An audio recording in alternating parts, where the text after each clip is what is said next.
নাম দিয়া পাত্ৰ আৰু এয়া মোৰ ভণ্টি দিশা পাত্ৰ। পুনে মহাৰাষ্ট্ৰত আছিলে আমাৰ নেশ্যনেল চেম্পিয়নশ্বিপ। আমি পুঞ্চে শাখাত দুইজনীয়ে গ'ল্ড মেডেল পাবলৈ সক্ষম হ'লোঁ। অসমৰ হৈ গৈছিলোঁ। অসমৰ হৈ দুইজনীয়ে আৰু মই জুনিয়ৰ শাখাত গ'ল্ড মেডেল পাবলৈ সক্ষম হ'লোঁ আৰু তাই কেডেট শাখাত। হয় ভাল অনুভৱ আচলতে। বহুতকেইখন ৰাজ্যৰ ল'ৰা ছোৱালীৰ সৈতে প্ৰতিযোগিতা হ'ল, ভাল লাগিলে। আৰু আগন্তক ৱৰ্ল্ড চেম্পিয়নশ্বিপ আহি আছে, তাৰ কাৰণে আমাৰ কেম্প পাতিব আকৌ। আৰু সেই কেম্পৰ পৰা যাতে ভাল প্ৰদৰ্শন কৰোঁ আকৌ, তেতিয়াহে আমাক তালৈ চিলেকশ্যন কৰি নিব। আৰু আশা কৰোঁ যাতে মই ৱৰ্ল্ড চেম্পিয়নশ্বিপলৈ গৈ তাতো যাতে এনেকৈ ভাল প্ৰদৰ্শন দেখাবলৈ সক্ষম হওঁ। হয়, এতিয়া মই বৰ্তমান ৰাজু ছাৰৰ ওচৰত শিকি আছোঁ। আছাম টাইকোৱাণ্ডো একাডেমি, আমগুৰিত আছে তাত। হয়, এতিয়া চাউথ কোৰিয়াত আছে, ছেপ্টেম্বৰত আছে সেইখন। পাত্ৰ মই ক্লাছ 6ত পঢ়ি আছোঁ। চেলেঙাত উচ্চতৰ মাধ্যমিক বিদ্যালয়। মই 2018 চনৰ পৰা টাইকোৱাণ্ডো শিকিছোঁ। মই ৰাজু ছাৰৰ ওচৰত শিকিছোঁ, আমগুৰি আছাম টাইকোৱাণ্ডো একাডেমি।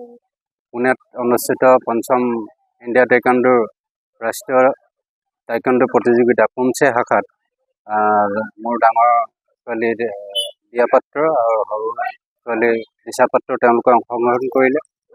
আৰু সেই অংশগ্ৰহণ কৰিবলৈ সুবিধাটো আচলতে আমাক অসমৰ IT ইণ্ডিয়া টাইকোৱাণ্ডো অন্তৰ্গত taekwondo martial art and sports association Assam শাখাৰ এই মঞ্চৰ যোগেদি আজি আমি এওঁলোকে ৰাষ্ট্ৰীয় সেই টাইকোৱাণ্ডো প্ৰতিযোগিতাত অংশগ্ৰহণ কৰি সোণৰ পদক পাবলৈ সক্ষম হৈছে।